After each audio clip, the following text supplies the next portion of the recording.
So Mintu Wantu. Mintu Wantu is a Western Desert language, and it means always alert.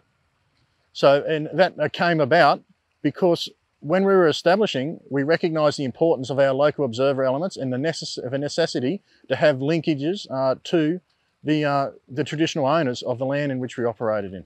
All of the Regional Force Surveillance Group and the 3 Regional Force Surveillance units are actually quite unique in the ability we have to employ members on country throughout our AO. So we not only enlist people through the GE or general entry process, we have Regional Force Surveillance list and what's called a local observer element, which means we can actually enlist, say, potentially Indigenous elders or key members of different communities as essentially a liaison officer for us to establish and be able to operate in some of those remote areas. So we're quite unique from that aspect. Now the Pilbara Regiment is even more so unique in the sense that a lot of our Indigenous communities are reasonably small but incredibly dispersed in some of the most remote areas in Australia. So how we rely very heavily on our local observer element. And in actual fact, when we first formed in the 80s, that was one of the founding principles, was the establishment of our local observer elements, and it remains true to this day. And what they do for us is they really enable us to get to do recruiting in those remote communities, and they provide that link because we don't only want to enlist people and employ them within the army, we want to employ them on country and give them that opportunity to work in their own backyard.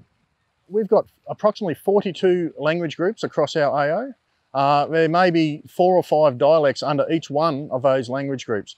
So when we looked at our community engagement, we quickly realised that we couldn't do this from a one approach fits all across the AO. So we tailor our community engagement and our recruiting at the troop level because it's so different. There's so many differences across our AO. So it really has to be adjusted and fine-tuned for the community in which our depot is part of and which we live in.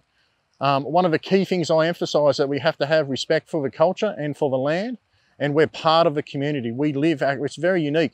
When in the Australian Army, we generally deploy overseas for operations. We actually live in our AO, so we're permanently there. So we have to be part of the community and we have to have those linkages. When we do community engagement, we have 3 pillars. We have key leadership engagement, so that's talking to the mayors, key station owners, Indigenous elders within those areas. We have our local observer element, so they form an essential link, as I've already mentioned, into the community. And this year, or actually halfway through last year, we established what we call our Pilbara Partners. And Pilbara Partners are organisations, and a good example is the Australian Independent Schools of Western Australia Future Footprints program. So their Indigenous liaison officer already, before we teamed up with them, are travelling into remote areas and recruiting people or recruiting school-age kids to attend boarding school in Perth. So we've teamed up with Future Footprints, so that now the liaison officers from Future Footprints are not just recruiting school kids, they're recruiting 18-year-old, early 20-year-olds, 30-year-olds for employment in the Pilbara Regiment. And on top of that, they're offering those people who have finished, they might be in a boarding school in Perth for a few years, we can now offer them employment, whether it's in full-time army, wider, or if they don't want to leave country, we can offer them employment in the Pilbara Regiment in a Regional Force Surveillance list role. So it's really, we've empowered not only our own recruiting, but we've empowered another organisation. That's what we call our Pilbara Partners. Some of the effects of that, since we did I suppose a measure, what we call in the military a measure of effectiveness a month ago. Since we've been using our Pilbara Partners, our recruiting, so our total strength has increased by 20% across the unit, and our Indigenous employment has increased by 64%. So it's really having those organisations which are already established in the communities. We don't want to compete with them, we just want to be an end user and let them do the recruiting for us, but also empowering them to offer employment. So traditionally, the RFSUs used to do op-resolute rotations in their own AO. So they do patrolling within their own area of responsibility. That changed a few years ago, where the focus for Maritime Border Command, or MBC, was in the Torres Straits. So our operation or Op Resolute tasks at the moment are conducted out of the Torres Straits. So that's in 51 Far North Queensland's Regiment's AO.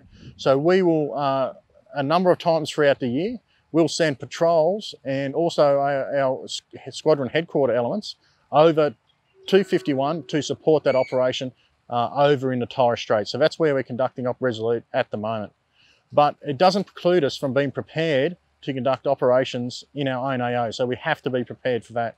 So at the moment we do, I suppose, what from a military aspect we call phase 0 operations, which is doing stuff like doing tactical site surveys or analysis of different airfields, beach landing sites, so that if we do have to do something in our own area of operations, we're not doing it from scratch. We're prepared for it and we've got the information we need to move on to an operation if we had to.